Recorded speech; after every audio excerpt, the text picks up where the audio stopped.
La mansión Valderrama estaba sumida en el silencio aquella fría mañana de noviembre en Madrid. Las hojas secas danzaban por el jardín descuidado, rozando las puertas de hierro oxidadas que no se habían pulido en meses. El olor a tierra húmeda se mezclaba con el aroma del jazmín silvestre, que crecía incontrolablemente en los muros de piedra. Dentro de aquella propiedad centenaria, algo estaba a punto de cambiar para siempre. Victoria Santander bajó del taxi, con sus tacones altos resonando contra el empedrado portugués. Sus ojos oscuros, ocultos tras unas gafas de sol caras, escudriñaban la fachada de la mansión como un depredador que evalúa su territorio. Sacó su maleta de cuero italiano con una mano impecable y sonrió. Una sonrisa fría, la sonrisa de alguien que ya había ganado antes de que la batalla comenzara. El gélido viento madrileño azotaba su cabello negro, perfectamente alisado. A Victoria no le importó. Estaba acostumbrada al frío. Había pasado los últimos 3 años en Barcelona lejos de aquella casa, lejos de los recuerdos, lejos de su marido, que ahora yacía enterrado en el cementerio de la Almudena. Don Eduardo Valderrama había fallecido hacía apenas 2 semanas, y Victoria no derramó ni una sola lágrima durante el funeral. Empujó la puerta principal con fuerza, haciéndola crujir casi dolorosamente. El jardín estaba en ruinas. Los rosales que tanto amaba don Eduardo estaban secos y retorcidos. La fuente de mármol en el centro del patio estaba agrietada, cubierta de musgo verde oscuro. Victoria arrugó la nariz con asco. Ese lugar olía a viejo, a pasado, a todo lo que ella despreciaba. La puerta principal se abrió de golpe, antes de que pudiera tocar el timbre. Una mujer bajita y regordeta, de unos 60 años, apareció en el umbral. Tenía los ojos rojos e hinchados de tanto llorar. Era Carmela, la ama de llaves que había servido a la familia Valderrama durante más de 30 años. Señora Victoria, dijo Carmela con voz temblorosa, limpiándose las manos en su delantal desteñido. No la esperábamos tan pronto. Victoria le entregó el equipaje al ama de llaves sin contemplaciones. Llévalo al dormitorio principal y abre todas las ventanas. Este lugar huele a moho y a muerte. Carmela dudó un momento, con las manos temblorosas al recoger la pesada maleta. Victoria ya había entrado en la casa. Sus tacones resonaban por los pasillos de mármol, como disparos de advertencia. La mansión estaba bañada por la penumbra. Unas pesadas cortinas de terciopelo, burdeos bloqueaban la luz del sol. Los retratos familiares la observaban desde las paredes, rostros serios de generaciones pasadas que parecían juzgarla en silencio. En el amplio salón, 5 personas esperaban. Eran el personal de la casa. Todos vestían ropa de trabajo sencilla, con expresiones de incertidumbre y miedo grabadas en sus rostros. Victoria se quitó lentamente las gafas de sol, dejando que su mirada penetrante los recorriera como si fueran insectos insignificantes. Estaba Carmela, la fiel ama de llaves que conocía cada rincón de aquella casa. A su lado estaba Rodrigo, el chófer de 65 años que había servido a don Eduardo desde que era un joven recién casado. También estaba Dolores, la robusta cocinera que llevaba décadas preparando las recetas tradicionales de la familia. Miguel, el jardinero, encorvado por años de trabajo bajo el sol español, se apoyaba en su bastón con las manos callosas. Y por último, la joven Lucía, de tan solo 19 años, que ayudaba con la limpieza y había sido prácticamente adoptada por don Eduardo tras la muerte de sus padres en un accidente de coche. Bueno, dijo Victoria, con la voz cortando el silencio como una cuchilla afilada. Supongo que ya saben por qué estoy aquí. Carmela dio un paso al frente, retorciéndose las manos nerviosamente. Señora, queríamos expresar nuestras condolencias por la pérdida del señor Eduardo. Era un hombre bueno, un hombre justo. Lo fue, la interrumpió Victoria bruscamente. Lo fue. Ha pasado el tiempo, y ahora él se ha ido. Y esta casa, esta propiedad, todo esto ahora me pertenece. Un pesado silencio invadió la habitación. Afuera, una ambulancia pasaba a toda velocidad por la calle. Su sirena distante creaba una siniestra banda sonora para el momento. Miguel se aclaró la garganta, con la voz ronca y baja. Señora Victoria, don Eduardo nos prometió que podríamos quedarnos aquí. Esta casa siempre ha sido nuestro hogar. Algunos no tenemos a dónde ir. Promesas, río Victoria, un sonido sombrío que resonó en las antiguas paredes. Las promesas de un muerto no valen ni el papel en que no fueron escritas. Caminó hacia el gran ventanal que daba a los jardines en ruinas, de espaldas a los sirvientes. Afuera, un cuervo posado en la rama seca de un árbol observaba la escena con sus ojos penetrantes y oscuros. Victoria se cruzó de brazos, tamborileando con impaciencia sobre su delgado brazo. Don Eduardo era un sentimental. Continuó con voz fría y calculadora. Se aferraba a tradiciones inútiles, a gente que debería haber sido reemplazada hace años. Pero yo no soy como él, veo las cosas como son. Esta propiedad vale millones y millones, y no voy a malgastarlos manteniendo una plantilla de empleados viejos e ineficientes. Dolores dejó escapar un pequeño gemido, tapándose la boca con las manos. Las lágrimas comenzaron a correr por su rostro redondo y sonrosado. Rodrigo le puso una mano protectora en el hombro, pero sus ojos también estaban húmedos. Victoria se giró bruscamente, mirándolos con una expresión dura e impasible. Por lo tanto, están todos despedidos de inmediato. Quiero que todos salgan de esta propiedad antes de que termine la semana. Pueden llevarse sus pertenencias, pero nada más, nada que pertenezca a la familia Valderrama. Pero, señorita, dijo Lucía por primera vez, con la voz débil y asustada. Don Eduardo me dijo que podía estudiar. Iba a pagarme la universidad.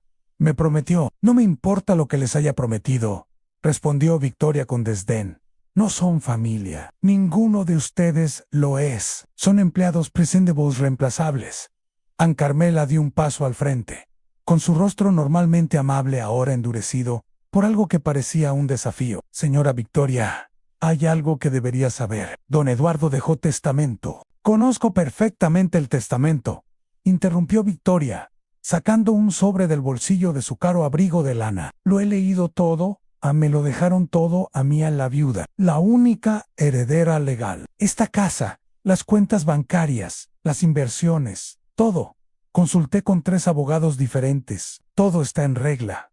Carmela abrió la boca para hablar, pero Victoria levantó la mano en un gesto imperioso de silencio. El sonido de un viejo reloj, dando las horas, resonó por el pasillo. 3 campanadas solemnes que parecían marcar el fin de una era.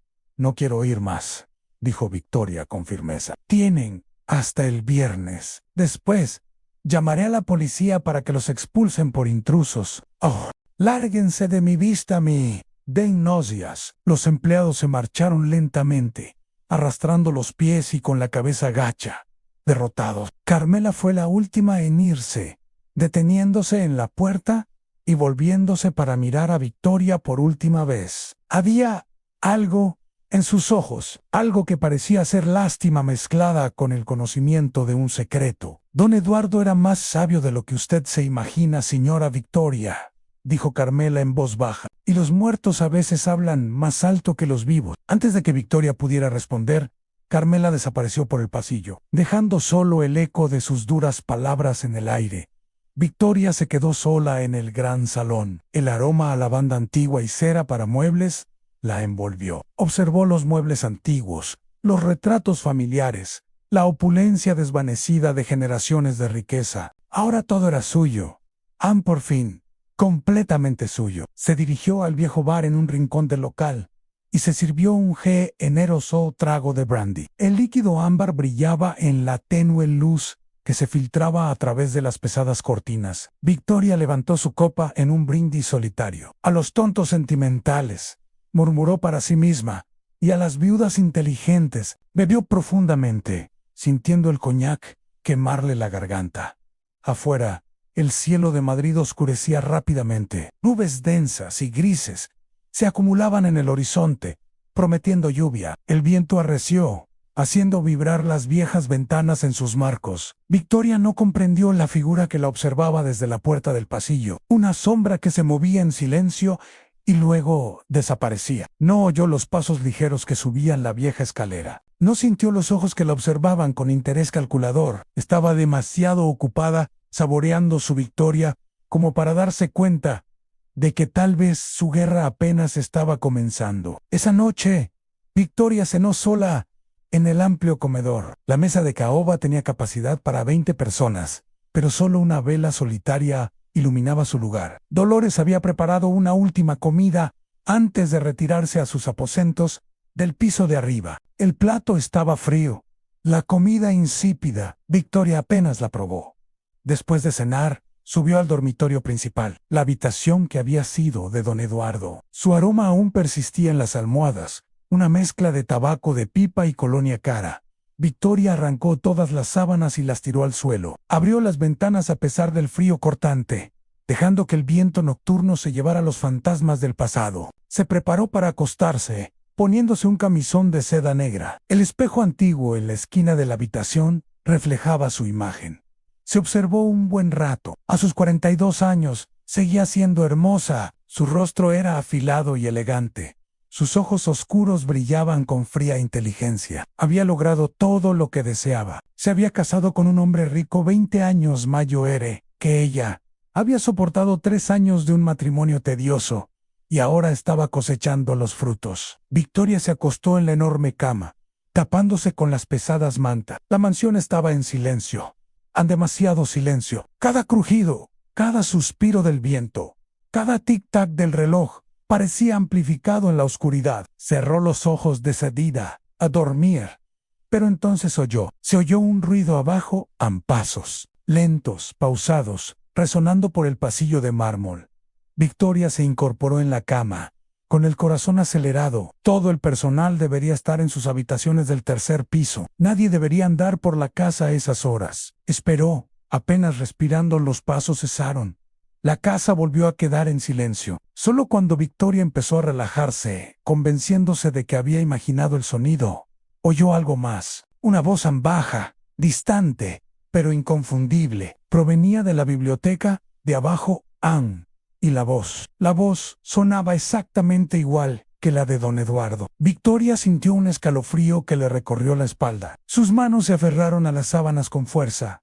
Afuera, la tormenta prometida por fin había llegado. La lluvia empezó a golpear las ventanas como dedos impacientes, intentando entrar, y en la oscuridad de la mansión Valderrama, algo o alguien la esperaba. Victoria permaneció paralizada en la cama, con el corazón latiendo tan fuerte que podía oírlo en sus oídos. La voz se había detenido, pero la sensación de que algo andaba mal persistía, pesada como una piedra en su pecho. Miró el reloj de la mesita de noche. Las 2:15 de la mañana, la hora de los fantasmas, como decía su abuela de niña. Con manos temblorosas, Victoria encendió la lámpara de noche. La tenue luz amarillenta apenas disipaba las sombras que parecían aferrarse a los rincones de la habitación. Se levantó de la cama, con los pies descalzos tocando el frío suelo de madera. El viento aullaba afuera, haciendo vibrar las ventanas. La tormenta arreciaba. Victoria agarró la bata de seda que colgaba de la silla y se la puso, ajustándose bien el cinturón. Necesitaba comprobarlo. Necesitaba saber si realmente había alguien abajo o si su mente le estaba jugando una mala pasada. Después de todo, había bebido bastante brandy esa noche. Abrió lentamente la puerta del dormitorio y echó un vistazo al oscuro pasillo. Las lámparas antiguas que decoraban las paredes estaban apagadas. Solo un destello ocasional iluminaba brevemente el camino. Victoria tragó saliva con dificultad y comenzó a caminar hacia la escalera principal. Cada paso parecía una eternidad. El pasillo se extendía ante ella como un túnel sin fin. Los retratos familiares en las paredes la observaban con ojos muertos y críticos. Pasó por la habitación que había sido de don Eduardo antes de casarse, el cuarto de costura que nadie había usado durante años, el viejo baño con su bañera con patas. Al llegar a lo alto de las escaleras, Victoria se detuvo. Abajo, vio una tenue luz que provenía de la biblioteca. Alguien había encendido una vela o una lámpara. Su primer instinto fue correr a su habitación y cerrar la puerta con llave. Pero algo más fuerte la impulsó hacia adelante en ira. ¿Cómo se atrevía alguien a invadir su casa, su propiedad? Victoria bajó las escaleras en silencio, deslizando una mano por la barandilla de madera pulida. La madera estaba fría y húmeda al tacto. Al llegar a la planta baja, pudo oír con claridad una voz, varias voces, susurros que provenían de la biblioteca. Se acercó a la puerta entreabierta, con el corazón latiéndole tan deprisa que creyó desmayarse. Con un movimiento rápido, Victoria abrió la puerta de par en par y entró. Lo que vio la dejó congelada en el lugar. Los 5 empleados estaban allí. An Carmela, Rodrigo, Dolores, Miguel y Lucía. Estaban sentados alrededor de la gran mesa de lectura de caoba, y en el centro de la mesa había una vieja caja metálica abierta.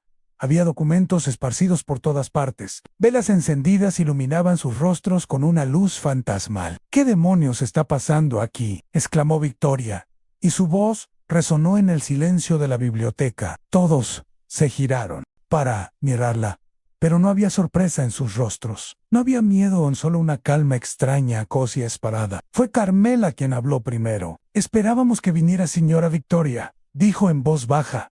«De hecho, contábamos con ello». Victoria sintió una oleada de confusión y rabia.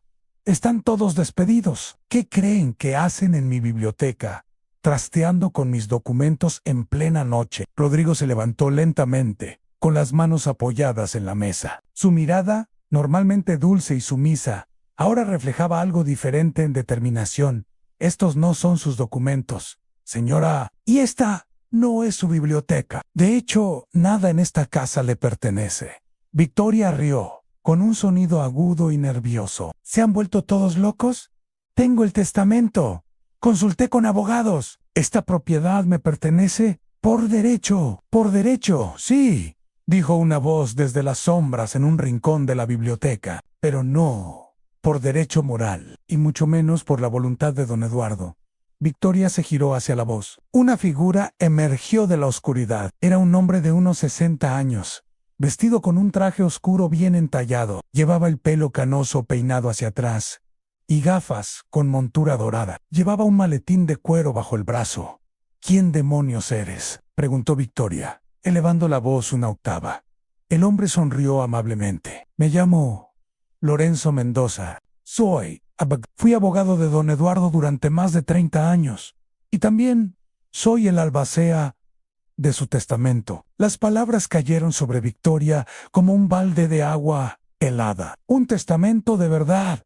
¿De qué hablas? Tengo el testamento aquí mismo», señaló frenéticamente hacia arriba. Lorenzo se acercó tranquilamente a la mesa y colocó su maletín sobre ella. Lo abrió y sacó un documento cuidadosamente doblado, sellado con el sello oficial de un notario de Madrid. «Lo que tiene, señora Victoria, es un documento que don Eduardo dejó deliberadamente para que usted lo encontrara. Un documento legal.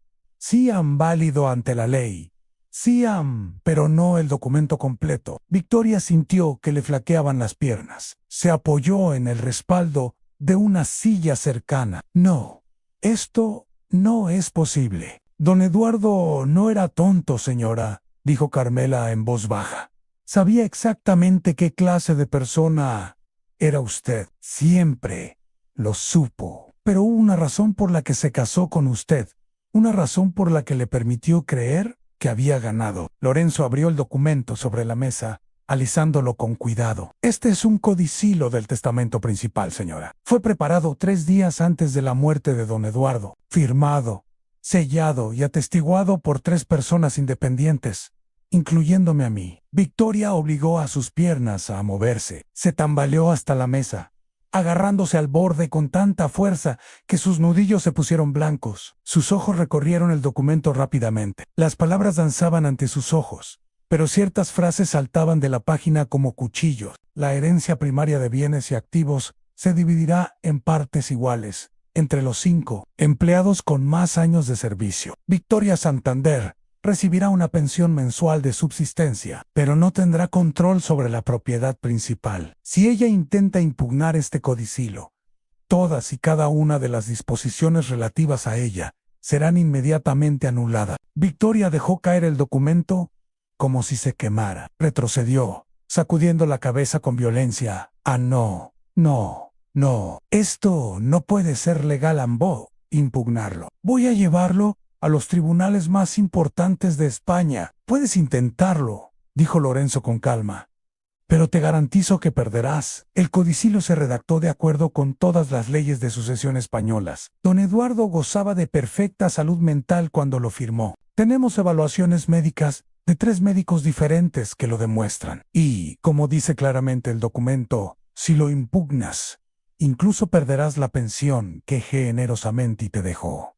Dolores se levantó de la mesa, sus ojos aún enrojecidos, pero ahora brillaban con algo que parecía justicia. Don Eduardo nos lo contó todo, señora. Cómo lo cortejó, no por amor, sino por su fortuna. Cómo presionó para un matrimonio rápido cuando descubrió que estaba enfermo. Cómo pasó los últimos 3 años en Barcelona viviendo de su dinero mientras él languidecía solo aquí. Victoria sintió que se le iba la sangre del rostro.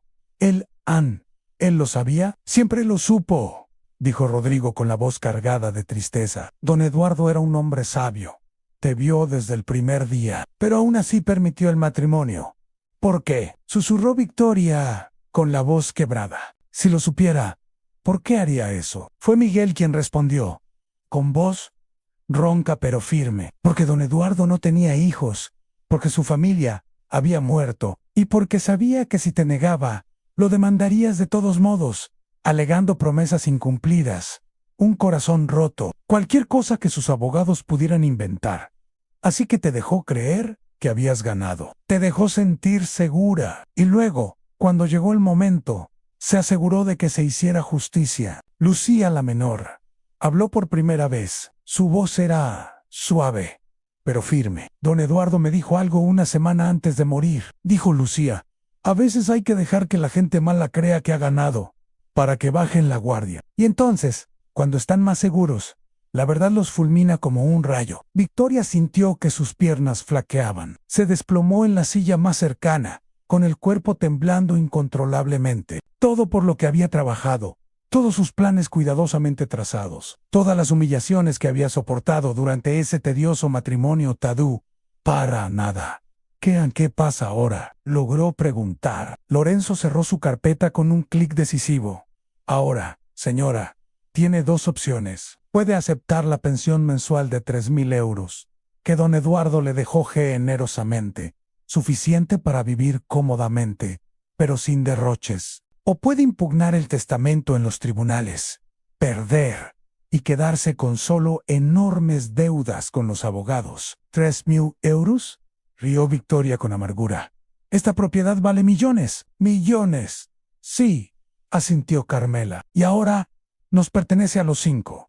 Don Eduardo dejó instrucciones específicas. La mansión se transformará en un hogar para ancianos sin recursos. Dolores se encargará de las operaciones diarias, Rodrigo se encargará de la administración, Miguel supervisará la restauración de los jardines, Lucía recibirá financiación completa para sus estudios universitarios y trabajará aquí durante las vacaciones. Y yo, como administradora, me encargaré de todo. Victoria miró alrededor de la biblioteca los rostros de aquellas personas a quienes había despreciado y humillado apenas unas horas antes. Ahora la observaban no con ira ni triunfo, sino con algo mucho peor y en lástima. «No lo entiendes», susurró, mientras las lágrimas finalmente empezaban a correr por su rostro perfectamente maquillado. «Crecí sin nada, absolutamente nada a mí. Padre nos abandonó. Mi madre tenía 3 trabajos y aún así pasábamos hambre. Juré que nunca volvería a ser pobre, que nunca volvería a sentirme impotente». Rodrigo dio un paso al frente y puso una mano suave sobre el hombro de Victoria. Ella se estremeció al sentir el roce. «Señora, hay una diferencia entre no ser pobre y ser cruel. Don Eduardo vino de la misma pobreza que usted. Amasó su fortuna de la nada, pero nunca perdió su humanidad. Nunca olvidó de dónde venía. Eso es lo que lo hizo verdaderamente rico». Victoria se cubrió la cara con las manos, sollozando desconsoladamente. Todos esos años de fachadas cuidadosamente construidas, de frialdad calculada, de dureza deliberada, todo se derrumbaba en ese instante. Lorenzo dejó un sobre en la mesa frente a ella. «Hay una cosa más, señora. Don Eduardo me pidió que le diera esto». «Sí, o cuando llegue el momento». Con manos temblorosas, Victoria tomó el sobre. Su nombre estaba escrito en el anverso con la elegante letra de don Eduardo. Lo abrió lentamente y sacó una sola hoja de papel. Era una carta. «Querida Victoria, si estás leyendo esto, por fin ha llegado la hora de la verdad. Espero que no te sorprenda demasiado descubrir que siempre supe quién eras realmente. Desde nuestro primer encuentro en aquel café de Barcelona vi, a través de tu belleza, el vacío interior. Pero no te culpo, querida. Entiendo lo que la pobreza le hace al alma. Yo también fui pobre una vez, tan pobre que robé pan para alimentar a mis hermanos menores, tan desesperada que casi pierdo mi humanidad en la lucha por sobrevivir. La diferencia entre nosotras, Victoria, es que elegí un camino distinto cuando la fortuna finalmente me sonrió. Elegí recordar de dónde venía. Elegí ayudar a otros que estaban en mi misma situación. Elegí creer que la riqueza sin compasión es solo otra forma de pobreza.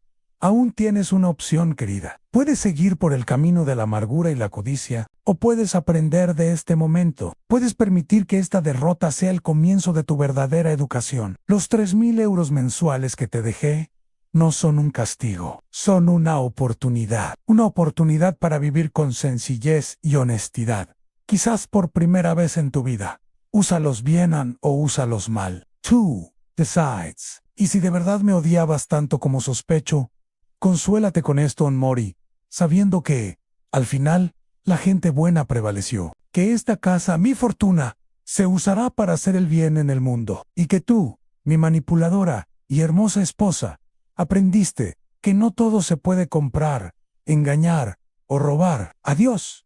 Victoria, espero que encuentres la paz que yo he encontrado. Eduardo Victoria leyó la carta 3 veces antes de dejarla. El silencio en la biblioteca era absoluto, roto solo por el sonido de la lluvia golpeando las ventanas y el crepitar ocasional de una vela. Cuando finalmente levantó la vista, algo en su rostro había cambiado. Las líneas de expresión alrededor de su boca se habían suavizado ligeramente. Sus ojos, aunque aún húmedos por las lágrimas, contenían algo nuevo, quizás comprensión, quizás arrepentimiento, o quizás solo un profundo cansancio por tantos años viviendo una mentira. ¿Puedo quedarme aquí esta noche?, preguntó en voz baja. Apenas un susurro en solo esta noche. Me voy mañana. Carmela miró a los demás. Intercambiaron miradas silenciosas, comunicándose como solo quienes han trabajado juntos durante décadas pueden. Finalmente, Carmela asintió. Puedes quedarte hasta el viernes como estaba previsto, dijo. Aprovecha este tiempo para recoger tus cosas y para reflexionar sobre lo que escribió don Eduardo. Victoria asintió débilmente. Se levantó de la silla con dificultad, aparentando de repente mucho más de sus 42 años. Empezó a caminar hacia la puerta, pero se detuvo. Sin darse la vuelta, habló. Era un buen hombre, aunque no lo vi entonces. Si lo veo ahora, era mucho mejor de lo que jamás hubiera soñado ser.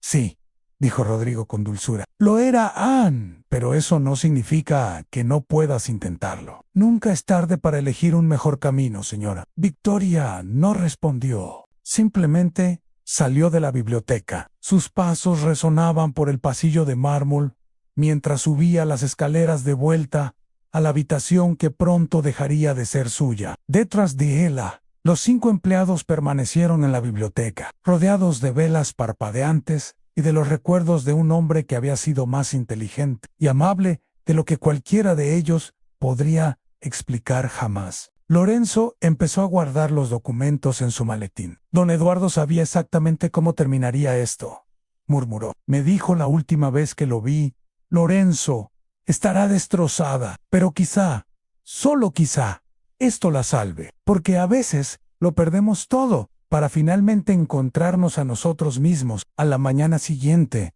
Victoria bajó a desayunar por última vez. Para su sorpresa, todo el personal estaba allí, sentado a la mesa de la cocina. Dolores había preparado un menú completo: tortilla española, pan fresco, tomates maduros con aceite de oliva, café fuerte y espeso, y zumo de naranja recién exprimido. Había un lugar vacío en la mesa para ella. Victoria dudó en la puerta, insegura.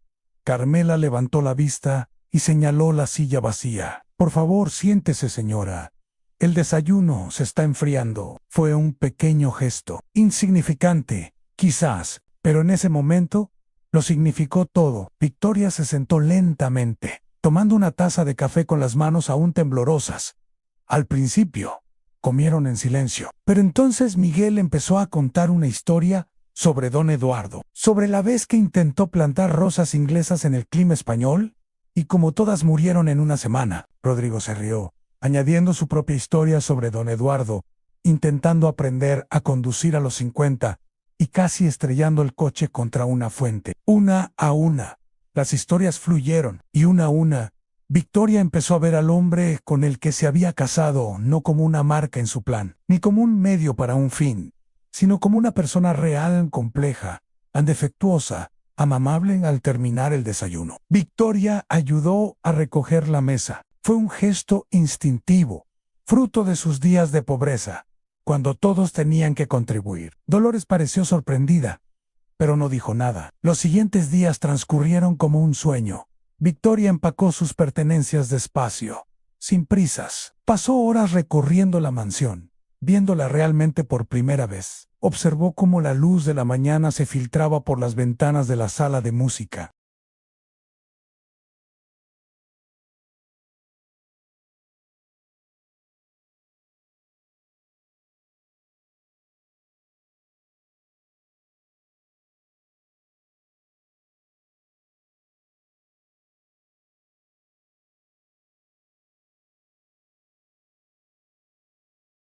La joven estaba sentada junto a la fuente de mármol agrietada, con el rostro hundido entre las manos, en Victoria. Se acercó vacilante. ¿Qué pasa? Lucía levantó la vista, sorprendida. Se secó rápidamente las lágrimas. Nada, señora. Es que lo extraño muchísimo. Don Eduardo era como un abuelo para mí, y me siento muy culpable por estar contenta con la herencia cuando ya no esté. Victoria se sentó a su lado en el fresco borde de la fuente.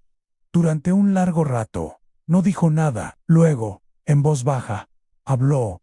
Él habría querido que fueras feliz. Es evidente que se esforzó mucho para asegurarte un futuro.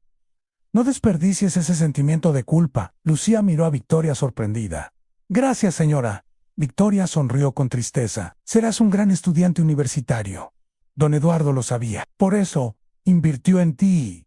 No lo decepciones. El viernes por la mañana, llegó un taxi a recoger a Victoria. Sus pertenencias ya estaban empacadas y la esperaban en el pasillo. Vestía un traje sencillo, sin joyas extravagantes, ni gafas de sol caras. Simplemente ella, más expuesta y vulnerable que en años. Los 5 empleados se reunieron en la puerta para despedirse. Fue un momento extraño. No eran amigos. Quizás nunca lo serían. Pero ahora había algo entre ellos, un entendimiento, una paz frágil. ¿A dónde vas?, preguntó Carmela. Victoria cogió su bolso y revisó su contenido. Vuelvo a Barcelona por ahora. Hay un pequeño apartamento que puedo alquilar allí. Y dudó. Y luego continuó. Y hay una escuela allí donde necesitan tutores voluntarios para niños de familias con bajos recursos. Pensé, bueno, quizá podría ser útil. Rodrigo sonrió. Don Eduardo estaría orgulloso de oír eso. Victoria sintió que las lágrimas volvían a arderle en los ojos, pero esta vez no luchó contra ellas. No sé si se quedaría, pero quizá, con el tiempo, pueda convertirme en alguien que merezca su orgullo. Se giró para irse por Osei de Tuvó. Volviéndose, miró directamente a Carmela. Gracias, dijo simplemente, por mostrarme la verdad, por no ser crueles cuando pudieron haberlo sido.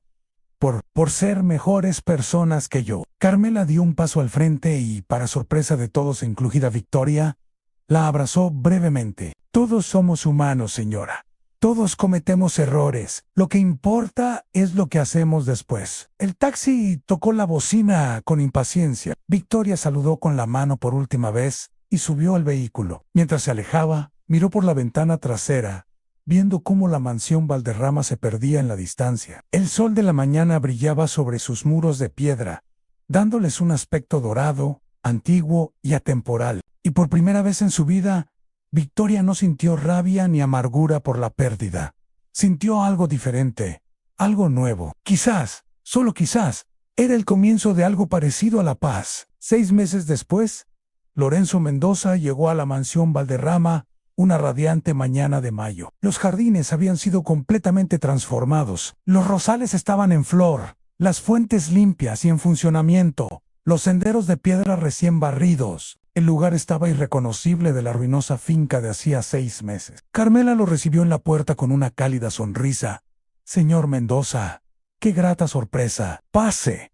Pase la siguió al gran salón, convertido en una cómoda sala de estar para los 15 ancianos que residían en la mansión. Se oían risas del comedor y el aroma de la comida casera impregnaba el aire. Volvía a ser un lugar animado. Tengo noticias, dijo Lorenzo, abriendo su maletín. Sobre Victoria Carmela. Se sentó, con expresión seria. ¿Está bien? Mejor que bien, dijo Lorenzo con una sonrisa.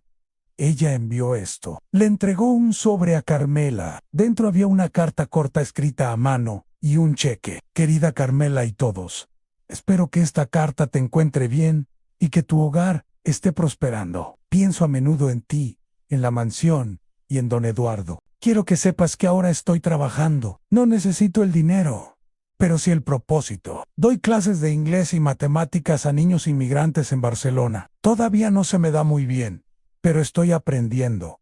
Los alumnos me tienen paciencia. Incluye un cheque, son mis ahorros de los últimos 6 meses. Sé que no es mucho, pero me gustaría usarlo para la casa, quizás para la biblioteca que están planeando, o para el nuevo ascensor para personas mayores que tienen dificultad para subir escaleras.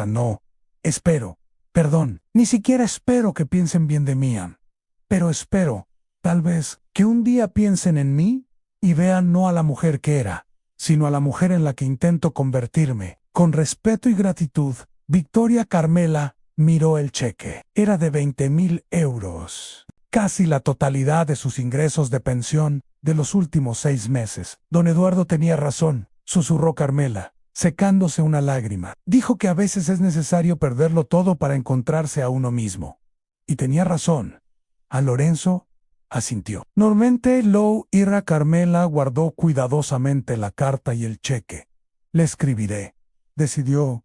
Gracias, Annie. Quizás invitarla a visitarme, a ver lo que ayudó a construir. No de inmediato, pero con el tiempo, creo que don Eduardo lo aprobaría, dijo Lorenzo, en voz baja. Afuera, en los jardines restaurados, Lucía le leía a un grupo de ancianos bajo la sombra de un árbol en flor. Rodrigo lavaba el coche, silbando una vieja canción española. Miguel podaba cuidadosamente las rosas, trabajando con sus manos callosas con tierno amor, y de la cocina llegaba el aroma de la famosa paella de Dolores, hecha no para una familia pequeña, sino para una casa llena de almas que necesitaban un hogar. La mansión Valderrama cobraba vida de nuevo, no con la riqueza silenciosa y solitaria del pasado, sino con el cálido y caótico ruido de una comunidad. Y en algún lugar, más allá, quizá, don Eduardo sonreía, porque al final había hecho más que proteger su fortuna o castigar a una esposa codiciosa. Había sembrado semillas de bondad en 5 empleados leales que ahora prosperaban en su propósito, y semillas de cambio en una mujer amargada, que finalmente, por fin, estaba aprendiendo a crecer. ¿Y qué hay de Victoria?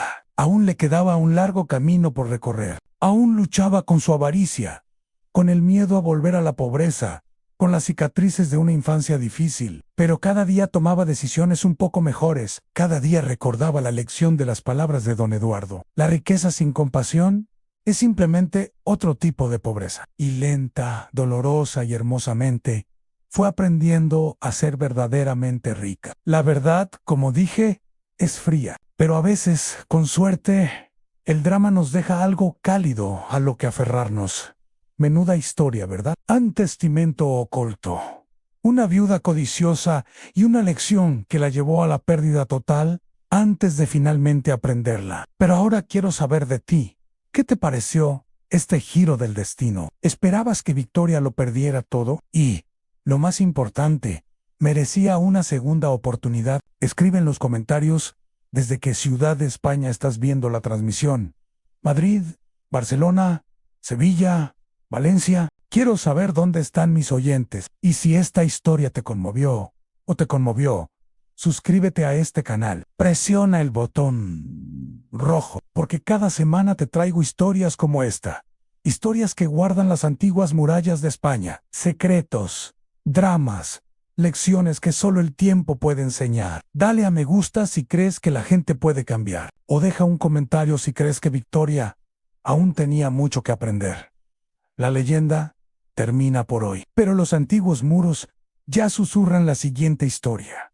Hasta la próxima, amigos. Soy Alcides. Y la verdad siempre encuentra camino.